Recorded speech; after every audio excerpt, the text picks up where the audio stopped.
कैसे हैं आप सभी लोग? I hope you all are fine. बच्चों स्टार्ट करते हैं चैप्टर नंबर 7, ईसा मसीह।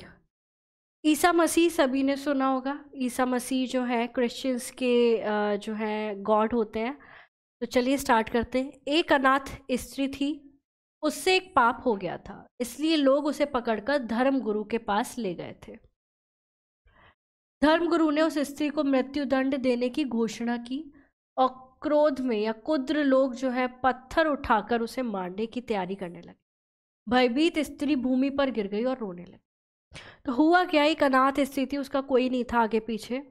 उससे एक पाप हो गया और लोग उसे जो है उनके जो धर्म गुरु थे उनके पास ले गए। उन्होंने मृत्यु दंड दिया उसे, और लोग मृत्यु दंड भी कैसा कि सभी लोग जो है कंकड़ पत्थर उठा के तैयार थे और उसे मारने के लिए सब मिलकर उसे मार देते। तो वो जो है डर की वजह से गिर गई और रोने लगी। उसी समय भीड़ में से एक व्यक्ति निकल कर आया और लोगों को संबोधित करते हुए बोला, यानी कि उनसे बातचीत की, भाइयों यह सच है कि इस स्त्री ने पाप किया है और यह भी सच है कि धर्म गुरु इसे दंड देना चाहते हैं, इसलिए आप लोगों को इसे मारने का पूरा हक है। मतलब वो कहते हैं उन्हीं के पक्ष में कि ठीक है आप मारो क्योंकि इसने पाप किया है। मेरी प्रार्थना बस इतनी है कि आप में से जिसने कभी पाप नहीं किया है वो पहला पत्थर मारे, है ना। तो वो उन्हें ये बोला उन्होंने। यह सुनकर सब चुप हो गए और एक दूसरे का मुंह ताकने लगे। सबको मौन देखकर उस व्यक्ति ने धर्मगुरु से कहा, आप तो धर्मगुरु हैं, पहला पत्थर आप ही मार दें। यह सुनकर धर्मगुरु का सर जो है वो शर्म से झुक गया, क्योंकि पाप तो होते ही हैं सभी से जाने अनजाने, और उन्होंने उस अबला को क्षमा कर दिया। क्या तुम जानते हो उस अबला की सहायता करने वाले व्यक्ति कौन थे? वह व्यक्ति एक महापुरुष थे जिन्हें ईसा मसीह, प्रभु यीशु, जीसस और क्राइस्ट के नामों से जाना जाता है। इनके फॉलोअर्स होते हैं कौन? जो क्रिश्चियंस होते हैं।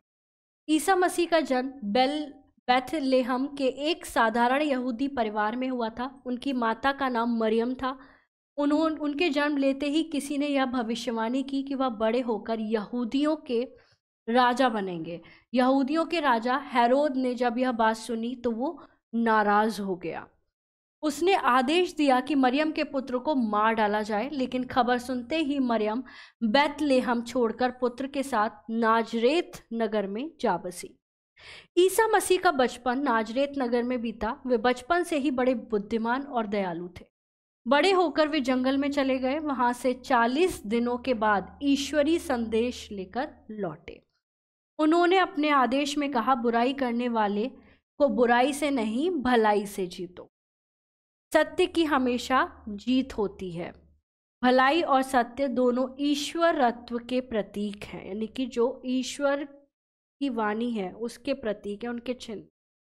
असहायों तथा गरीबों की सेवा करना ही सच्ची ईश्वर सेवा है। अपने आचार विचार के कारण ईसा मसीह शीघ्र ही बहुत ही लोकप्रिय हो गए। सब उन्हें काफ़ी पसंद करते थे। उनका असर जनता पर खूब पड़ा। लोगों में उनके प्रति श्रद्धा और विश्वास पैदा हो गया। अनेक यहूदी उनके अनुयायी हो गए। उनके विरोधियों को इससे बहुत ईर्ष्या हुई। उन्होंने षड्यंत्र कर उन्हें सूली पर चढ़वा दिया। सूली पर चढ़ाए जाने की सजा से भी वे विचलित नहीं हुए और अंत समय तक ईश्वर के यही प्रार्थना करते रहे, हे पिता आप इन्हें माफ़ कर दें, ये नहीं जानते कि ये क्या कर रहे हैं। उन्हीं के लिए जो है वर्ड्स बोलते रहे। विरोधियों ने इस प्रकार उनके शरीर का तो अंत कर दिया, पर उनकी आत्मा और उनके विचार अमर हो गए और संसार के लगभग सभी देशों में फैल गए। ईसा मसीह के नाम पर ही ईसाई धर्म और ईसवी सन की शुरुआत हुई।